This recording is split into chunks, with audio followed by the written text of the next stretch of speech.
Hey, Danny here from 1 Minute Podcast Tips and Be a Better Podcaster. One of the most popular questions online is how to get more podcast listeners. Obviously, marketing and promotion comes into it, so whether that's on social media, newsletters, getting people to refer listeners to you, etc. However, there's a really simple way to get more listeners, and that's to make it easy for them to follow your show in the first place. Thankfully, there's a few ways you can do this, so let's have a look at some of these options. Now, the first feature is the one that I use, and that's a single promo link on Captivate.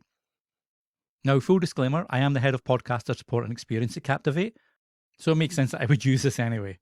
But in the Captivate dashboard, under your marketing link section, you have a feature called Single Promo Link. So if I click over to that, this is a dedicated link that you can create for your show, and it allows you to add your various podcast apps. So for example, on my show, I've got Pocket Cast, Apple, Spotify, etc. added to my single promo link. Now what you would do is you'd copy this link, and this creates a page like this. You would then share that link with potential listeners, and that allows them to come to the page and choose their preferred podcast app. So as you can see, I've got Pocket Casts, Apple, Spotify, Overcast, Amazon Music, Good Pods, and my RSS feed, because a lot of listeners do prefer just adding the RSS feed to their own preferred app. It's also why I have a More Apps section, and that clicks through to a page on Podnews, which also has a whole bunch of other apps, and I'll show you what that looks like as well.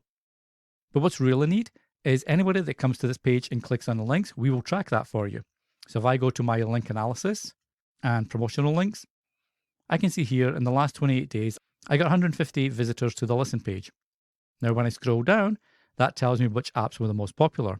So I can now click the total clicks, and that shows me, as I mentioned, people were using the RSS feed to add to their own podcast app, then Amazon, Spotify, Apple, Pocket Cast, with Google Podcasts away down here, but that's okay because Google Podcasts has gone away anyway. So what's cool about this, it would allow me to really optimize what that listen page looks like and maybe only put the top 3 or 4 apps on there and then link out to that Podnews page I mentioned, and listeners could choose their app from there. So it's a really neat feature on Captivate. If you're not hosting with Captivate, there are some other options. Now the first one is Chartable. Chartable is a third-party tracking tool, and basically you would add their prefix to your RSS feed. That then gives you a bunch of data about your audience, etc., but it also has a really cool feature called Smart Links.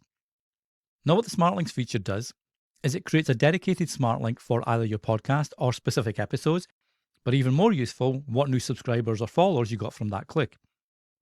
So for example, if I were to create a new link, I would type in my show that I've already got connected to Chartable, and then choose whether to link to the podcast, which is the default setting, or link to a specific episode. I can then give it a custom name, so maybe I want to do a Q1 promo, and then also customize what the URL looks like. But I'm just going to skip this for now. Then what you would do is you would just choose what apps you want on the link. And you can also rearrange them into which ones you want to appear first. Now, as mentioned, you can choose what happens based on the device it's used. So for iOS, I want to send that to Apple. For Mac device, probably still want to send that to Apple too. And then for Android, I probably send it to Spotify, given that Google Podcasts has gone away anyway. And then your default URL, if for example they didn't go directly to Apple or Spotify, you can send them to your website, or your episode page on either your website or your blog post, etc. And then create, and it's really cool. But as mentioned, with Smart Links, it'll track the actual clicks, as well as any new followers, etc. you got from that. So if I look at one of my older shows, for example, so a little pod, there we go. Now you can see here, this is like an old show that was published almost a couple of years back now. But if I look here, I've got 18 clicks, and I got 3 converted devices, with 2 new ones. So you can see here the clicks, what dates I got them. But it's when you come down here and it shows you that from these clicks, I got a new follower on Apple Podcasts and Pocket Cast. And also they can tell me which episode actually led to that conversion. So that's Chartable, and it's free and really easy to use. Now there's some other options as well which are easy to use too. The first one is PodLink.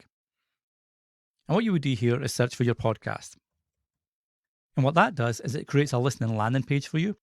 So anybody that clicks the link will be taken to this page, and they can start listening now to your episodes, or they can choose their preferred app. Again, really simple, and it's browser-based, so super easy to use.